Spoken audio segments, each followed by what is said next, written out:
Hey guys, welcome and welcome back to another video. Ma'am, ngasigi video sidi career da based over reading oidani ko. Haidi isa career gi oina like isa career gi journey sida kadai waida leibirige adagi current energy haidi career gi current energy kai lege advice na kai lege na chingbadugi maramda ngasigi reading se laktoine ado ngasigi oina file se ani thokna khaidokjage ado tarot deck ti sigi deck ani shimak adum file animakki oina common oina use togani ko but file de ani thokna khaidokjagani file A amadi file B ko sigi red ki candle sina file A aduga sigi pink ki candle sina file B ko file ani sidagi isa na apamba file amamam choose tobiraga ngasigi reading se yengminnarase aduga career gi ba kari visions lege habda mayam punna yengminnarase ko so hawrase reading se mayamna apamba file sina choose tobiro aduga isagi file dugi matungina reading se tabiro ko. Hey guys, so ngasigi oina ahanba file A choose tobiriba ichil inaw-singgidamakta career-gi ba kari visions lege habdo mayam punna yengminnarase ko ado kay file A gi oina ahanba card courage ko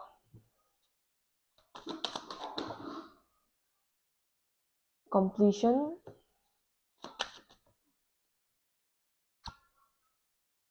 control so sina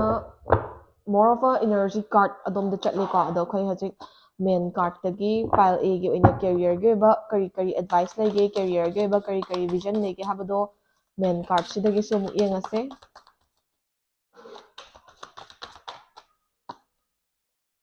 the sun ko two of swords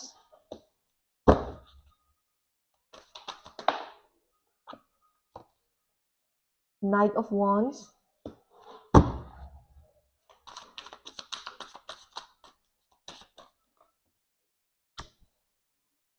knight of cups ko so piriba carding sigi matungina first and foremost hauji maki oina pile A khanbiriba ichilinaw singi oina career se isana pamba dumak natraga su ko isagi oina adum afaba khardi piriye isana pamba do loinamak hekta achieve tawgani haba mak natraga su isagi oina positivity good lucks good vibes mayam ama piye isagi oina career ge ba doors khara open up tarakpa yai adagi career ge ba good visions khara open up tawba yabagi possibilities ui ko aduna maram oiraga hꯧꯖꯤꯛꯁꯦ ꯑꯩꯅ current phase ꯍꯥꯏꯗꯤ present ꯁꯤꯗ ꯍꯥꯏꯇꯥꯔꯦꯀꯣ ꯏꯁꯥꯅ career-ꯒꯤꯗꯃꯛꯇ ꯍꯦꯟꯅ ꯍꯣꯠꯅꯕꯤꯕ career-ꯗ ꯍꯦꯟꯅ focus ꯇꯧꯕꯤꯕ ꯑꯗꯒꯤ career-ꯒꯤꯗꯃꯛꯇ big events plan ꯇꯧꯕꯤꯕ ꯌꯥꯕꯒꯤ ꯃꯇꯝ ꯑꯣꯏꯌꯦ ꯍꯥꯏꯁꯤꯅ ꯀꯥꯔꯗꯁꯤꯅ vision ꯄꯤꯌꯦꯕꯀꯣ sida courage ꯍꯥꯏꯔꯤꯕ ꯀꯥꯔꯗꯁꯤꯅ supplement ꯇꯧꯋꯦ ꯀꯔꯤ supplement ꯇꯧꯔꯤꯅꯣ ꯍꯥꯏꯕ ꯃꯇꯝꯗ ꯉꯁꯥꯏꯒꯤ ꯍꯧꯖꯤꯛ currently pile A ꯈꯟꯕꯤꯔꯤꯕ ꯏꯆꯤꯜ ꯏꯅꯥꯎꯁꯤꯡꯒꯤ ꯑꯣꯏꯅ career-ꯗ ꯍꯥꯏꯗꯤ struggle khara ꯊꯦꯡꯅꯔꯒꯁꯨ obstacle khara ꯊꯦꯡꯅꯔꯒꯁꯨ isagi oina good doors khara adagi opportunities khara open up tarakpa yabagi possibilities leibani hꯧꯖꯤꯛꯁꯦ isana every obstacles khudingmak or every haidi hindrance khudingmak courageously ko thauna leina face tawba darkar oye ba hꯧꯖꯤꯛꯁꯦ ko next two of swords hariba card cha thole ba sigi two of swords hariba card chi matungina pile A khanbi be chili naw singna hꯧꯖꯤꯛꯁꯦ career settle tawbidriba oitaragadi isada career gi option se ani thokna leibagumba haidi ai sigi line sida su chatningi sigi line sida su chatningi kana khallaga leibagumba adumaina leibagi isa se indecisive oiba decision lobom khangdabagumba khara tawba malebako ado hoi isagi oina career choose tawba matamda expert guidance kumba mingodagi advice kumba seek tawba kemta kaide tawbadabu tungda regret chadanabagidamagta isagi oiba secure oiba decision ama isada mingodagi advice manamna lawragasu aigidi sina phagani haba decision do aduda stick tawbiyoba isana option choose tawba matamda isana isagidamakta khallaga choose tawbiyobako aduga sigi two of swords hariba card chi matungina makhatana hꯧꯖꯤꯛꯁꯦ currently pile A khanbiriba ichilinaw singse thabak inkhang khara chinbagumba maybe isagi personal life ta hectic oiba oibiyai natragana professional life ta haidi career gi lambi da chaotic oiba charang kharang na balaibo rambiyai sase time management gumba wabagumba time schedule se sort out tawba ngamdabagumba priority sort out tawba ngamdabagumba adugumba khara thengnaba malebako ado isana isagi oiba haidi matam se phajana utilize tawnaba adagi khaidoktaba yadaba priorities phajana khaidoga chatpinaba card chine advice tawebako next control hariba card thole ko sigi control hariba card chi matungina pile A khanbiriba ichilinaw singi oina hꯧꯖꯤꯛ maki oina isagi career path or isagi career gi journey da isagi oiba chapchaba control adum leibagi mami taye haidi career si isagi control gi wangmada chatpa habidudi oidebako isana pamado loinamak natragasu isana ꯀꯩꯅꯣꯝꯃ ꯇꯧꯒꯦꯅ ꯈꯟꯕꯁꯦ ꯐꯖꯅ ꯍꯣꯠꯅꯔꯒꯗꯤ ꯑꯗꯨꯝ ꯇꯧꯕ ꯉꯝꯕꯒꯨꯝꯕ or ꯀꯦꯔꯤꯌꯔꯒꯤ ꯑꯣꯏꯅ ꯀꯩꯅꯣꯝꯃ plan ꯇꯧꯕꯁꯦ ꯄ꯭ꯂꯥꯟꯗꯣ ꯐꯖꯅ ꯍꯥꯏꯗꯤ ꯀꯩ ꯍꯥꯏꯅꯤ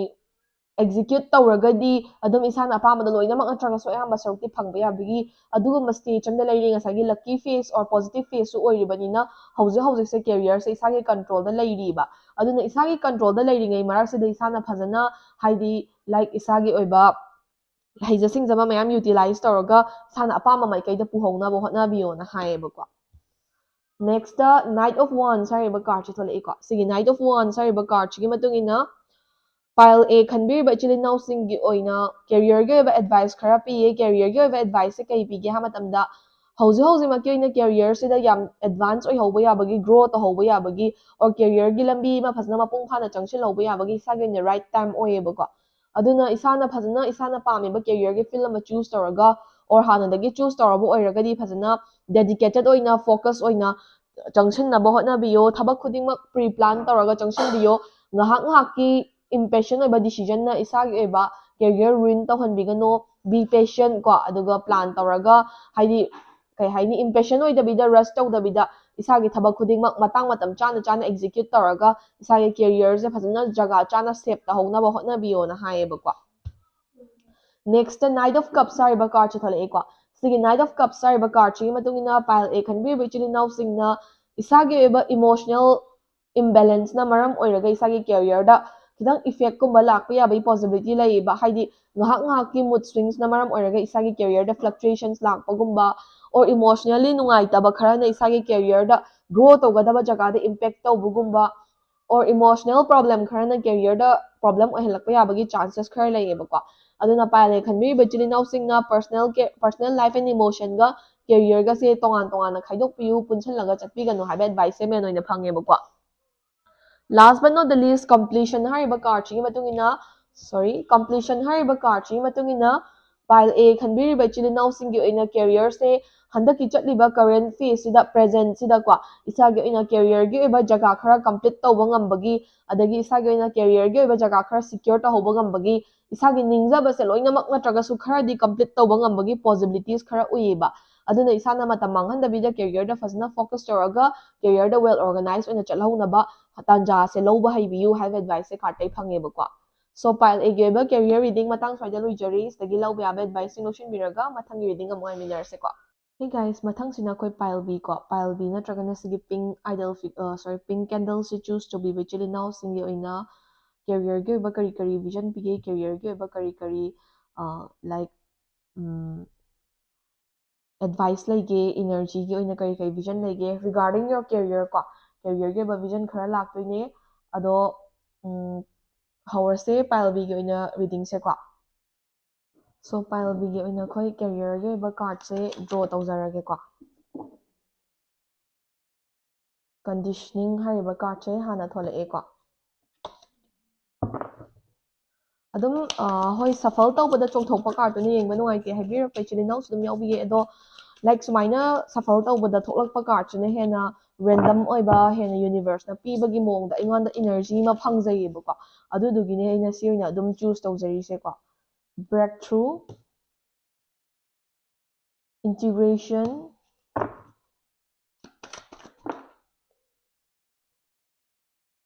postponement ꯀꯣ ꯅꯦꯛꯁꯇ ꯑꯩꯈꯣꯏ ꯃꯦꯟ ꯇꯦꯔꯣ ꯀꯥꯔꯠꯁꯤꯗꯒꯤꯁꯨ ꯀꯩ ꯐꯪꯒꯦ ꯄꯥꯏꯜ ꯕꯤꯒꯤꯗꯃꯛꯇ ꯍꯥꯏꯕꯗꯨ ꯌꯦꯡꯉꯁꯦꯀꯣ ten of swords nine of ꯄꯦꯟꯇꯦꯀꯜꯁ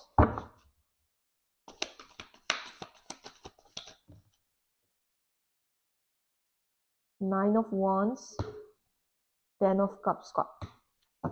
ꯁꯨꯃꯥꯏꯅ ꯄꯤꯔꯤ ꯄꯥꯏꯜ ꯕꯤꯒꯤ ꯑꯣꯏꯅ ꯀꯥꯔꯠꯁꯤꯡꯁꯦ ꯀꯩ ꯄꯤꯔꯤꯅꯣ ꯍꯥꯏꯕꯗꯨꯃ ꯍꯥꯟꯅ ꯌꯦꯡꯉꯁꯦꯀꯣ ꯁꯣ ꯍꯧꯖꯤꯛ ꯀꯔꯦꯟꯠꯂꯤ ꯀꯣ ꯅꯥꯏꯟ ꯑꯣꯐ ꯁꯣꯔꯠꯁ ꯍꯥꯏꯔꯤꯕ ꯀꯥꯔꯠꯁꯤꯒꯤ ꯃꯇꯨꯡ ꯏꯟꯅ ꯄꯥꯏꯜ ꯕꯤ ꯈꯟꯕꯤꯔꯤꯕ ꯏꯆꯤꯜ ꯏꯅꯥꯎꯁꯤꯡꯁꯦ ꯏꯁꯥꯒꯤ ꯑꯣꯏꯅꯀꯣ ꯍꯥꯏꯗꯤ ꯀꯦꯔꯤꯌꯔꯒꯤ ꯁꯦꯇꯜꯃꯦꯟꯠꯁꯦ ꯈꯤꯇꯪ ꯋꯥꯠꯄꯒꯨꯝꯕ ꯍꯥꯏꯗꯤ ꯍꯧꯖꯤꯛꯃꯛꯀꯤ ꯑꯣꯏꯅ ꯀꯦꯔꯤꯌꯔꯁꯦ ꯐꯖꯅ ꯑꯣꯔꯒꯅꯥꯏꯖ ꯑꯣꯏꯗ꯭ꯔꯤꯕ ꯁꯦꯇꯜ ꯑꯣꯏꯗ꯭ꯔꯤꯕꯒꯨꯝꯕ ꯀꯦꯔꯤꯌꯔꯒꯤꯗꯃꯛꯇ ꯈꯟꯕꯗ ꯏꯁꯥꯁꯦ ꯁ꯭ꯇ꯭ꯔꯦꯁꯀꯨꯝꯕ ꯑꯦꯟꯖꯥꯏꯇꯤꯒꯨꯝꯕ ꯈꯔ ꯂꯩꯕ ꯑꯗꯒꯤ ꯏꯃꯣꯁꯅꯦꯜꯂꯤ ꯑꯣꯚꯔ ꯊꯤꯡꯀꯤꯡ ꯈꯔ ꯇꯧꯕ ꯑꯗꯨꯒꯨꯝꯕꯒꯤ ꯃꯑꯣꯡ ꯈꯔ ꯎꯕ ꯐꯪꯉꯦꯀꯣ ꯑꯗꯨꯒ ꯑꯣꯜꯔꯦꯗꯤ ꯀꯦꯔꯤꯌꯔ ꯁꯦꯇꯜ ꯇꯧꯕꯤꯔꯕ ꯏꯆꯤꯜ ꯏꯅꯥꯎꯁꯤꯡꯒꯤ ꯑꯣꯏꯅꯁꯨ ꯍꯧꯖꯤꯛꯁꯦ ꯀꯦꯔꯤꯌꯔꯁꯦ ꯏꯁꯥꯅ ꯄꯥꯝꯕ ꯂꯝꯕꯤꯗ ꯆꯠꯂꯛꯇꯕꯒꯨꯝꯕ or obstacles khara thengnabadagi isase currently some sort of traumatic experiences kumba natragana stress kumba khara go through tawbagi mami tayebako ado hojik lairiba situation se fazana isana overcome tawba ngamkhragadi breakthrough tawba ngamkhragadi isagi oina good openings khara soidana lakadabagi mami tayeba anakpa future da ko haidi hojik present sida kitang tense oiba stress leiba anxiety leiba thengna taragasu fazana isana situation se cope tawkhiba haidi career stable oidriba singina stable oinanaba isana hotnajabagumba adagi decision fazana lobagumba adagi hojik career settle tawragasu fazana organize oina chatpa ngambidriba singisu obstacle do fazana overcome tawraga breakthrough tawraga chatpa ngamnaba hotna taragadi isagi oina near future da career gi oina afaba khara adum lakadauba leiba hojik kitang waragasu kitang tight oiragasu ko next conditioning hariba card che tholeba sigi conditioning hariba card chi matung ina pile b khanbir ba chili now sing na hojik se career ge ba problem khara thainare obstacle khara thainare hai taraga su akhoi gi maitai gi power oma su lai ko partly kandadi haying da su non jo na dumain haidra adumaina hojik lai ba situation si di sana isagi ego gumba attitude gumba se control tawraga isagi oiba lairiba jaga sing sida yana ba chatpa gumba ngasagi career stable oidriba sing ge oina su stable oina ba isana hotnaba yaba hotnaraga manage tawba yaba situation khudimok manage tawraga chatnaba hotnaba adagi already career organized or stable or chili now sing oina su situation se yam thuna overcome tawba ngamnaba isana fazana deal tawba isagi ego attitude kumba se fazana haidi dam tawraga namtharaga kwa manage tawba yaga boy taragadi manage tawbiba yaba situation na leiboy taragadi fazana conditions thamnaraga manage tawraga situation se overcome tawnaba hotnabiyo have advice se men oina phangebako next nine of wands hariba card che tholeko sigi nine of wands hariba card chi matung ina hojik se isana pile b khanbir bechili now sina career gi damakta hotnaba se si se kitang lazy or pagumba adagi hotnaba se mahi cha de kaina khanba gumba hotna ningakta phawba discertain oiba confidence mangma matang matam khardi yarak pa yayebako adai taragasu card na kari advice pige ha matamda hojik sumaina kitang negative days khara counter taw taragasu or energy se khara low oi taragasu isana hotnaribase kai haini delay tawdabida postpone tawdabida kai haini procrastinate tawdabida isagi hotnabam thokpado struggle thengnarasu hojik mahi chadragasu lepa leitana hotnabi taragadi consistent oibi taragadi sigi matam se hek noi kibaga overcome tawkibaga isagi oina afaba matam soidana lakani habagi thajabado card china pibako sida postponement hariba card china supplement tawe madudi kaino ha matamda hojik maki oina isana dum lazy oiba procrastinate taw oibagumba adagi procrastinate tawbagumba adagi consistent oidaba isana pamibado mahi chadre hekta fatlauna give up tawningbagi wakhal lakpagumba adagi isagi side tagi career gi oina kitang lazy oirakpagumba adugumba taw taragadi isagi oina haidi hojik lairiba jaga je lanthokpada kuina changbagumba adagi afabado laknaba hotnabada matam yam kuina lobugumba adumaina tawrni aduna isagi oina hotnabagumba ji yarige postpone tawbiganu delay tawbiganu have advice se men oina phanginebako next the knight of pentacles hariba card cha tholeko knight of pentacles hariba card chi matung ina pile b khanbir bai chili now singna previous card singna so haijagre ko phajana ninghanna laitana failures and disappointments or obstacles khar thainaraga su ninghanna laitana phajana organize oina hotna biragadi isagi oina stability se soidana maki lakadaure career gi stability lakama matamda financial flow su lakani financial growth su lakani aduna isana hojik se hotna ringai matam sida ninghanna leibiganu failure disappointments and breakthroughs khara obstacles khara thainaraga su consistent oibiu khangba kanbiu hotnaba lepiganu have advice se men oina phangebako next integration hariba card chi matung ina isagi oina hojik se career gi oina kitang low moment chat taragasu adum low oiraga layo habati yaba nate isagi oina afaba khara su dum lakadauba leire ko aduna haidi life se dum afaba phataba loinamak balance tawraga mix tawraga chattoinina hojik se kitang negativity lai taragasu isana phajana kai hani go through tawba ngamnaba hotnabiu isagi oina afaba lakadaubagi mami dum tare life se balance oirakadaubagi good visions mayama ure duna ninghanna leibiganu have advice se sidagi su amukasu phanginebako next last but not the least 10 of cups hariba card cha tholeko 10 of cups hariba card chi matung ina pile b khanbir bachili now singi oina ꯀꯦꯔꯤꯌꯔꯒꯤ ꯑꯣꯏꯕ ꯁꯦꯇꯜꯃꯦꯟꯁꯦ ꯏꯁꯥꯒꯤ ꯐ꯭ꯌꯨꯆꯔꯗ ꯁꯣꯏꯗꯅꯃꯛꯀꯤ ꯄꯤꯌꯦ, stability ꯁꯣꯏꯗꯅꯃꯛꯀꯤ ꯂꯥꯛꯀꯗꯧꯔꯤ, balance ꯁꯣꯏꯗꯅꯃꯛꯀꯤ ꯂꯥꯛꯀꯗꯧꯔꯤ, ꯏꯁꯥꯒꯤ ꯍꯣꯠꯅꯖꯃꯜ ꯑꯃꯠꯇ ꯂꯦꯝꯅ ꯃꯥꯡꯉꯣꯏꯀꯣ꯫ ꯑꯗꯨꯅ ꯍꯧꯖꯤꯛꯁꯦ ꯈꯤꯇꯪ ꯔꯐ ꯑꯦꯟ ꯇꯐ ꯑꯣꯏꯕ ꯐꯦꯁ ꯒꯣ ꯊ꯭ꯔꯨ ꯇꯧꯕꯤꯔꯒꯁꯨ ꯑꯣꯔ ꯅꯣꯔꯃꯦꯜ ꯐ꯭ꯂꯣꯗꯕꯨ ꯆꯠꯂꯒꯁꯨ ꯏꯁꯥꯅ ꯍꯣꯠꯅꯕ ꯂꯦꯞꯄꯤꯒꯅꯨ, ꯏꯁꯥꯒꯤ ꯍꯣꯠꯅꯖꯃꯜ ꯂꯦꯝꯅ ꯃꯥꯡꯉꯣꯏ, ꯏꯁꯥꯒꯤ ꯅꯤꯡꯖꯔꯤꯕ ꯀꯦꯔꯤꯌꯔꯒꯤ ꯁ꯭ꯇꯦꯕꯤꯂꯤꯇꯤ ꯑꯦꯟ ꯁꯦꯇꯜꯃꯦꯟꯁꯦ ꯁꯣꯏꯗꯅ ꯐꯪꯒꯅꯤ ꯍꯥꯏꯕ ꯚꯤꯖꯟꯁꯦ ꯀꯥꯔꯗꯁꯤꯅ ꯁꯄ꯭ꯂꯤꯃꯦꯟ ꯇꯧꯋꯦꯕꯀꯣ꯫ ꯁꯣ ꯄꯥꯏꯜ ꯕꯤꯒꯤ ꯑꯣꯏꯕ ꯔꯤꯗꯤꯡꯁꯨ ꯃꯇꯥꯡ ꯁ꯭ꯋꯥꯏꯗ ꯂꯣꯏꯖꯔꯤ꯫ ꯁꯤꯗꯒꯤ ꯂꯧꯕ ꯌꯥꯕ ꯑꯦꯗꯚꯥꯏꯁꯁꯤꯡ ꯂꯧꯁꯤꯟꯕꯤꯔꯒ ꯃꯊꯪꯒꯤ ꯔꯤꯗꯤꯡ ꯑꯃꯨꯛ ꯉꯥꯏꯃꯤꯟꯅꯔꯁꯦꯀꯣ꯫ Thank you for washing.